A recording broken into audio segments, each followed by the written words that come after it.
దేవరాగం జ్ఞానయోగం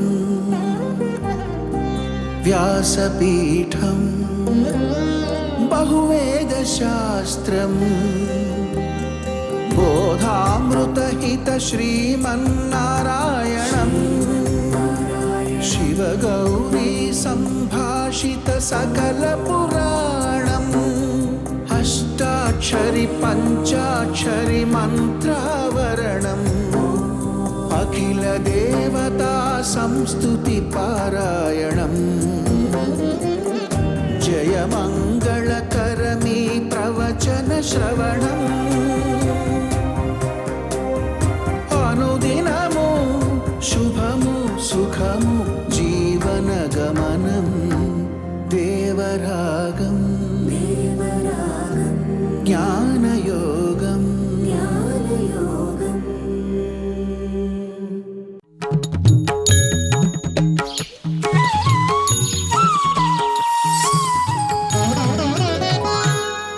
ఆపదామపహర్తారం దాతారం సర్వసంపదాం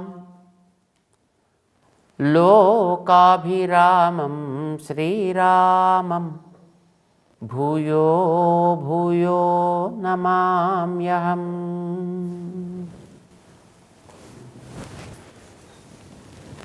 జై శ్రీమన్నారాయణ. ప్రియ భగవద్బంధువులారా, ఉన్నత ఫలితాలు ఎప్పుడు చేతికందే పండ్లలాగా సులభంగా ఉండవు. శ్రమ పడాలి, కష్టపడి వాటిని సాధించాలి.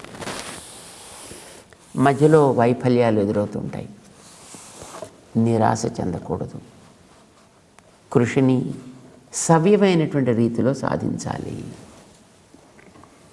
కనిపించే ఫలితాలకే ఇలా ఉంటుంది స్థితి. మరి కొన్ని ఫలితాలు మనకు కనిపించవు. పరీక్షలో పాస్ కావాలి అని అనుకోండి, ఏదో ఒక ఎంట్రన్స్ టెస్ట్ రాయాలి, ఒక విలువైనటువంటి ఒక ఫలితాన్ని పొందడానికి. అది ఒకసారి రాసి దాంట్లో సక్సెస్ కాకపోవచ్చు. ఎందుకంటే అది మొత్తం జాతీయ స్థాయిలో జరిగేటువంటి పరీక్ష. కానీ లక్షల మంది ఉంటారు. అందులో ఎక్కడ ఏ కాస్త తేడా వచ్చినా అది మొత్తం అంతా పోతుంది. అయినా అది సాధించాలి అనే పట్టుదల కలిగితే అది ఒకసారి కాదు, దానికి మళ్ళీ కృషి చేయాలి. సరైన రీతిలో కృషి చేయాలి. ఉత్త కృషి చేయడం పనికిరాదు, అది సరి అయిన రీతిలో కృషి చేయాలి. చేస్తే వాడికి అది లభించడానికి అవకాశం ఉంటుంది. అది కూడా కనిపించేది, రిజల్ట్ అనేది కనిపిస్తుంది అక్కడ. ఇప్పుడు మనకి మామిడి పళ్ళు పండాలి అనుకోండి, మామిడి టెంక నాటాలి. ఇది 5 ఏళ్లకో 6 ఏళ్లకో చెట్టు వస్తుంది, పండ్లు వస్తాయి. కనీసం దానికి చెట్టు రావడం, అది మెల్లమెల్లగా మొలక చిన్న మొక్క చెట్టు ఒక వృక్షం, దానికి ఒక పూత, దానికి ఒక సీజన్, దానికి ఒక ఆకులు, దానికి కాయలు కాయడం. ఇది కనిపించే ఫలితం. ఇది ఒక్కొక్కసారి ఆ పూతంతా ఏ వాన వచ్చి రాలిపోవచ్చు, అయినా పర్వాలేదు, కనీసం అది కనిపిస్తూ ఉంటుంది. కానీ కనిపించని ఫలితాలు అంతర ప్రపంచానికి సంబంధించినటువంటివి. ఆత్మ, సాధన, మనస్సు, నిగ్రహము, ఇవే మన కంటికి కనిపించేవి కావు. ఇలాంటి వాటిని సాధించాలి అంటే దానికి ఎంతో కష్టపడాలి కదా. కనిపించే ఫలితాలైనటువంటి చెట్ల లాంటి వాటికే సీజన్ అనుకూలం కాకపోతే, వానలు కురవకపోతే,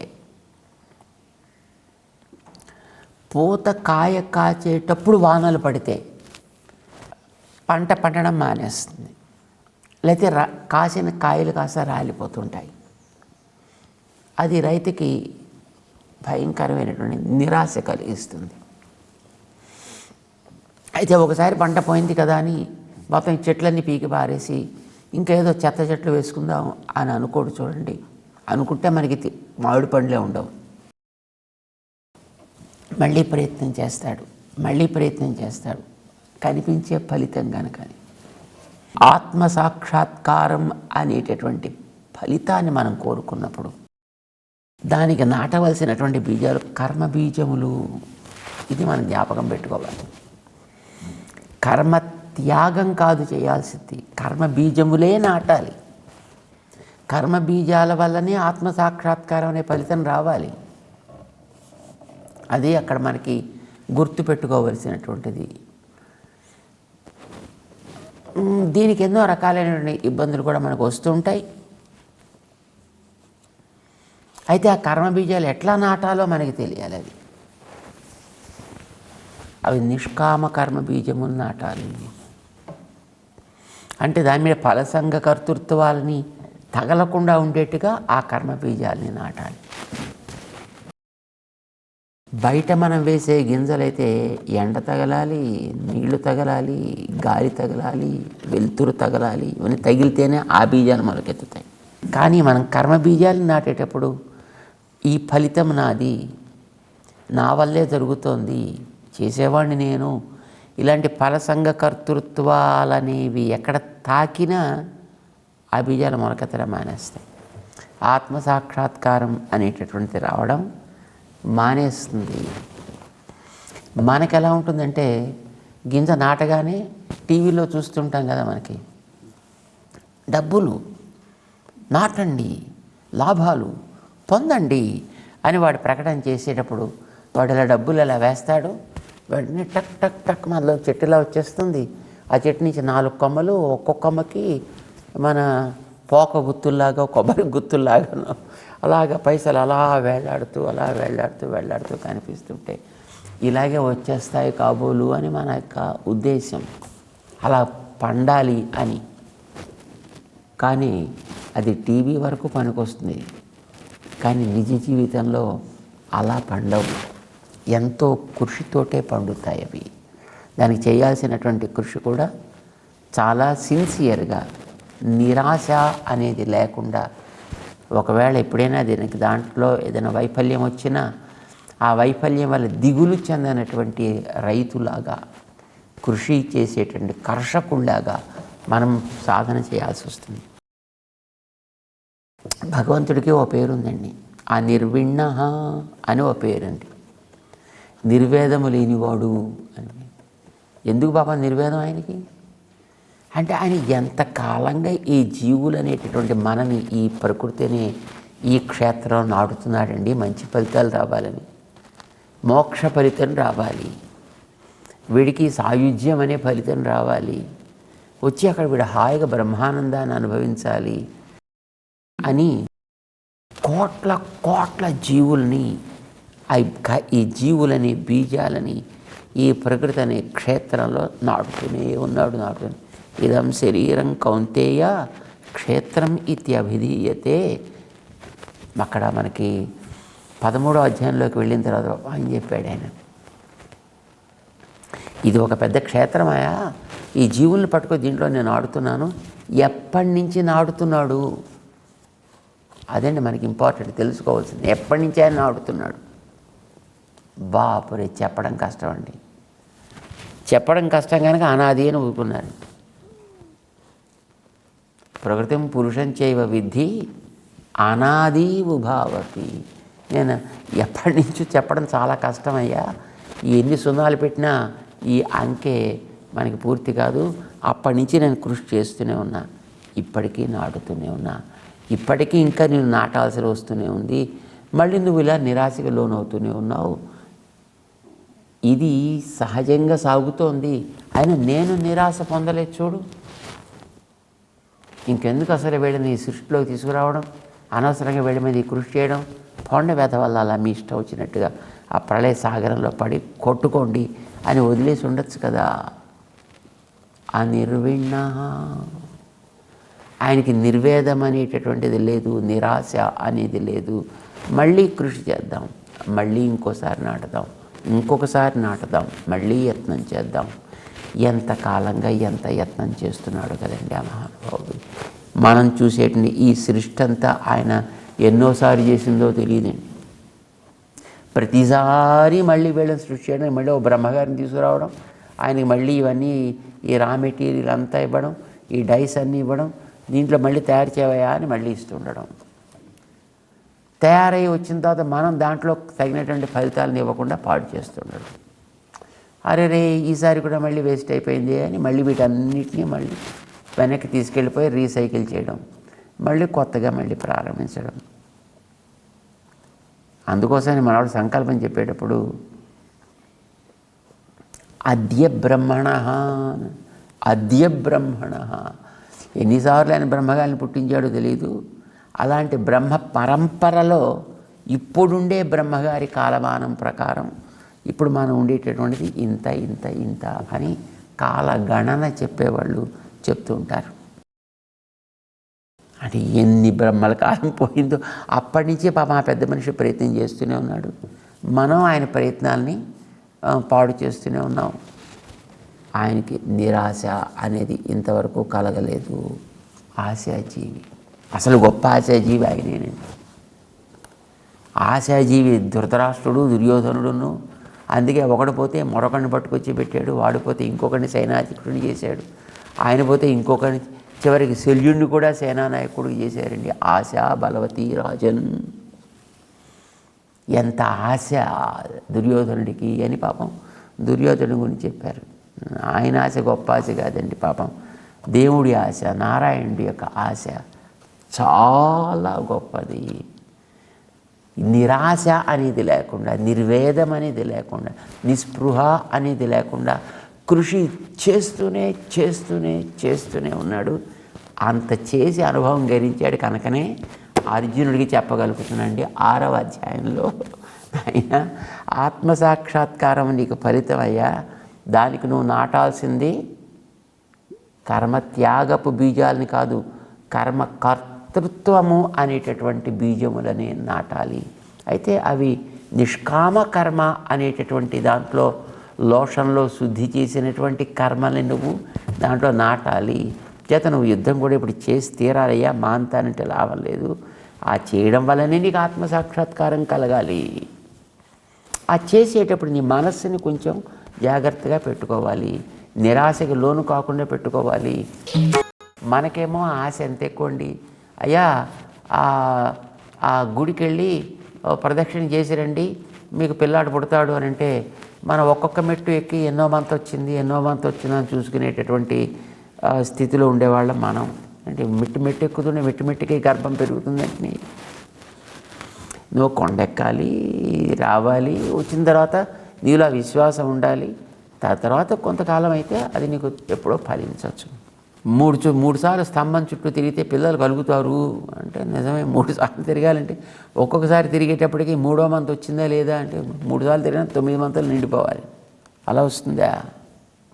నో, అది కేవలం మాటలకు వస్తుంది అలాగా.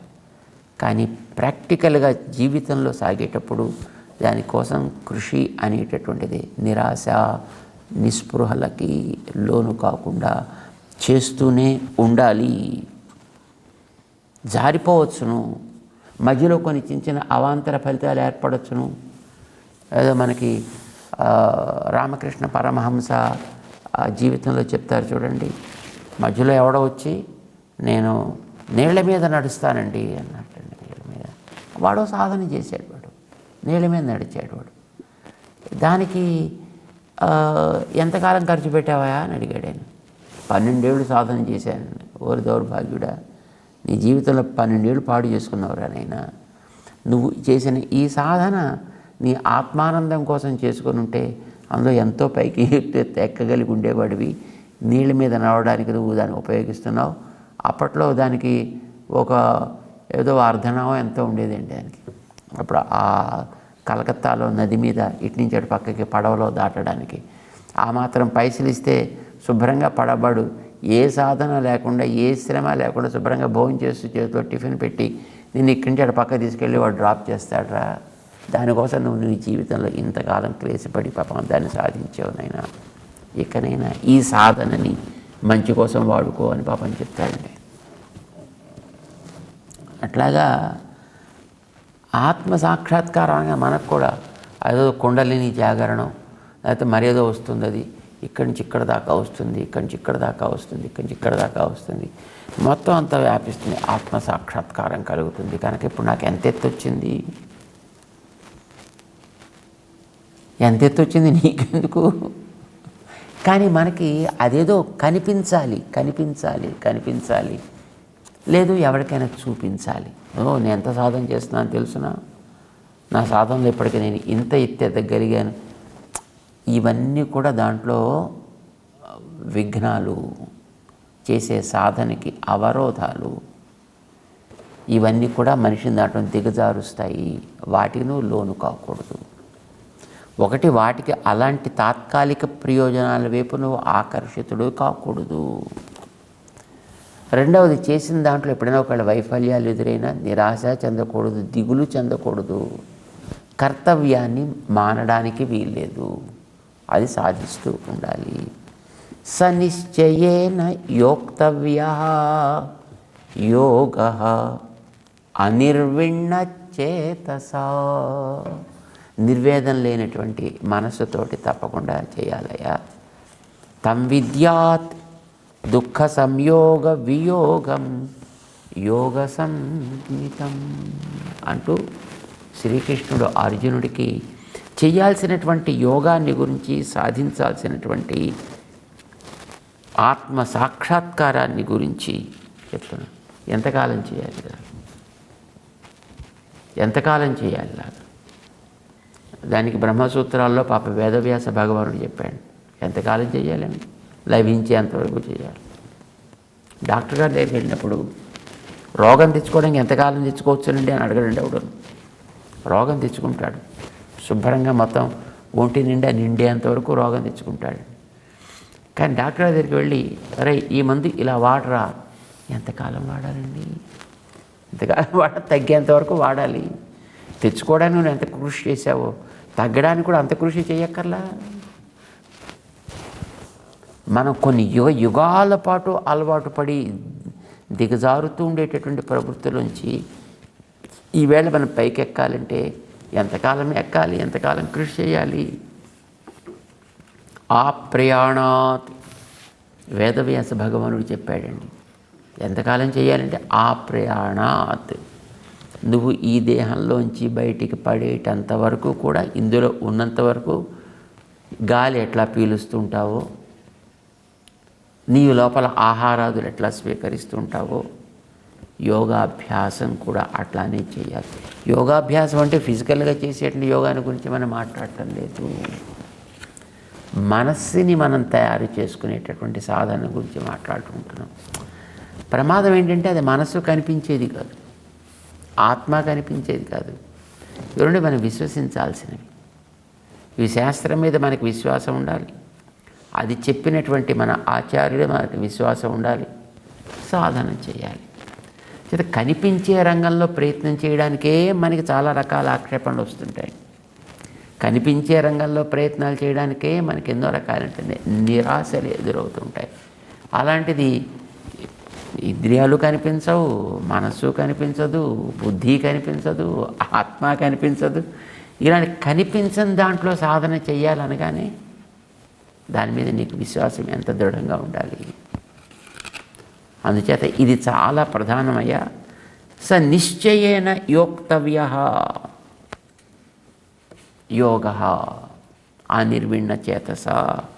అది ఈ దేహంలోంచి బయటికి పడే అంతవరకు కూడా అదేదో ఒక్కసారి చేసేసాం అయిపోయింది అని అనుకోవడానికి వీల్లేదు. శరణాగతిలాగా, శరణాగతి అయితే సకృదేవ ప్రపన్నాయ, ఒకసారి చేస్తే చాలు. అది మళ్ళీ మళ్ళీ చేస్తే దోషం. భగవంతుడికి సరెండర్ కావడం అనేటటువంటిది, ఒకసారి మనం సరెండర్ అయ్యామంటే దాంట్లో నిలకడ కలిగి ఉండాలంతే. మనం గతంలో అనుకున్నాం చూడండి, అష్టావక్రుడికి జనకుడు ఏది కావాలంటే అది ఇస్తాను వాగ్దానం చేసిన తర్వాత ఆయన గుర్రం మీదకి ఎక్కబోతూ కాలు పైకి ఎత్తాడు. ఎత్తగానే ఇచ్చే నీ మనస్సును నాకు వెంటనే అన్నాడు ఆయన. మనసును ఇచ్చేసి ఆగిపోయాడు, అంతే అండి ఆయన. మళ్ళీ ఆయన ఆజ్ఞ ఇచ్చి ఎక్కువ అనో దిగు అనో చెప్పేటంత వరకు కూడా ఆయన అలాగే బొమ్మలాగా ఆగిపోయాడు అంతే. ఆయన ఎందుకని? మనస్సు సహకరించకపోతే మిగతా ఏ ప్రవృత్తులు జరగవు కనుక నువ్వు ఇవ్వనుగా నేను మనసు నీకు ఇచ్చానంతే. ఇంక తర్వాత నా ప్రవృత్తులు ఏముండవు. నువ్వేం చెప్తే ఇంక తర్వాత అదే. అష్టావక్రుడే ఆశ్చర్యపడ్డాడండి. ఇంత స్వాధీన మనస్కుడు అయితే ఇంక నీకు చెప్పాల్సిందే ఉందయా. నీ మనసు ఇంత స్వాధీనం ఉంది నీకు కనుక నీకు చెప్పాల్సిందంటే ఇంక ఏం లేదు అని అనుకున్నాడు ఆయన. ఆ మహనీయుడు నీకు అన్నీ తెలుసు నీకు అని సాధించిన వాడు. తెలియడం కాదండి. తెలియడం అంటే మనకు కూడా తెలుసు. ఇప్పుడు మనసు స్వాధీనమైతే దేన్నైనా సాధించవచ్చును మనకు కూడా తెలిసిపోయింది కానీ తర్వాత కాసేపు అయిన తర్వాత మళ్ళీ మనకి తాగడానికి అదేదో ఇవ్వకపోతే మనకి ప్రపంచం అంతా తలకిందులు అయిపోతుంది. మనకి తెలుసు కానీ అది ఆచరణలోకి రాలేదు. తెలియడం కాదు ఇంపార్టెంట్, ఆచరణలోకి రావాలి. భగవంతుని శరణాగతి చేయడం అనేటటువంటిది ఒక్కసారి చేస్తే చాలు. అది సకృదేవ కృత. ఒక్కసారి చేస్తే చాలు, తప్పకుండా ఫలిస్తుంది, ఫలితాన్నిచ్చి తీరుతుంది. కానీ సాధన అనేది ఒకసారి కాదు చేయడం, ఫలితం లభించేటంతవరకు చేస్తూనే ఉండాలి. దేహం ఉన్నంత వరకు చేస్తూనే ఉండాలి. ఎందుకని? ఏ క్షణంలోనైనా మనం అక్కడి నుంచి జారడానికి అవకాశం ఉంది. చూడండి, ఇప్పుడు మన వాళ్ళు బొట్టు పెడుతుంటారు చూడండి. ఇలాగా ఈ బొట్టులో ఒక మంచి తాత్పర్యం ఉందండి. ఎర్రబొట్టు ఇక్కడి నుంచి ఇలా పెడతారు, దానికి పక్కన తెల్లబొట్టు ఇలా చివరి దాకా పెడతారు. ఆడవాళ్ళకి అలా పెట్టండి. ఆడవాళ్ళకి ఎర్రబొట్టు ఇలాగే పెడతారు కానీ తెల్లబొట్టు ఇక్కడి నుంచి ఇలా ఇక్కడ దాకా పెడతారు. మగవాళ్ళకి మాత్రం ఇక్కడి నుంచి ఇక్కడ దాకా పెట్టాలి. ఇలాగే ఎందుకండి పక్షపాతం? పక్షపాతం కాదురా బాబు, మగవాడికి పరిశ్రమ ఎక్కువయా, ఆడవాళ్ళకి సుఖం కలిగించారయా. ఇలా చిన్న ఒక గీత గీసుకుంటే సరిపోతుందా? అది మాత్రం ఎందుకండి అలాగా? ఎందుకండి మీకు ఆ రకమైనటువంటి ఏమంటుంది దాన్ని పార్షియాలిటీ, డిఫరెన్షియేషన్ ఎందుకు చేయాలి అని అడుగుతారు. ఎందుకు చేయాలంటే ఆడవాళ్ళకి ఒక్కసారి గీస్తే సరిపోతుందా? ఈ ఎర్రబొట్టు స్ట్రైట్గా వాడికి వెడుతుంది వాడికి. ఎందుకంటే ఇది ప్రశాంతత, విశ్వాసం, ఇది ప్రేమ. ఈ ప్రేమ మనని ఉన్నతికి తీసుకువెళ్ళాలి. దానికి కావాల్సింది మానసిక ప్రశాంతత, పరిపూర్ణ విశ్వాసం. ఆడవాళ్ళకి విశ్వాసము అనేది ఒకసారి కలిగితే స్థిరంగా ఉంటుంది. ప్రశాంతత అనేటటువంటిది ఒకసారి కలిగితే ఆ విశ్వాసం స్థిరంగా ఉంటుంది కనుక వాళ్ళకి ఒకసారి పునాది ఏర్పడితే అది ప్రేమ వాళ్ళకి చక్కగా ఉద్ధరణకి తగినట్టుగా తీసుకెడుతుంది. మగవాడికి అది లేదండి. వీడికి ఒకసారి విశ్వాసం కలిగిన తర్వాత వీడి ప్రేమ బయలుదేరి అలా పైదాకా వెళ్ళేటప్పుడు అది ఎక్కడి నుంచైనా జారిపోవడానికి అవకాశం ఉంది. ఎప్పుడైనా వీడు పడిపోవడానికి అవకాశం ఉంది. కనుక వీడికి ఈ విశ్వాసము, ప్రశాంతత అనేది చివరి దాకా వీడికి రెండు వైపులా వీడికి ప్రొటెక్షన్ వీడికి ఇస్తూనే ఉండాలి. ఇటు జారడానికి వీలేదు, అటు జారడానికి వీల్లేదు. వాడిని అలా చివరి దాకా రక్షిస్తూ ఉంటేనే వాడు చేరగలుగుతాడని మగవాళ్ళకి ఇలా పెట్టారండి బొట్టు పెట్టుకోవడం. ఈ ఎర్రబొట్టుకి రెండు వైపులా ప్రొటెక్షన్.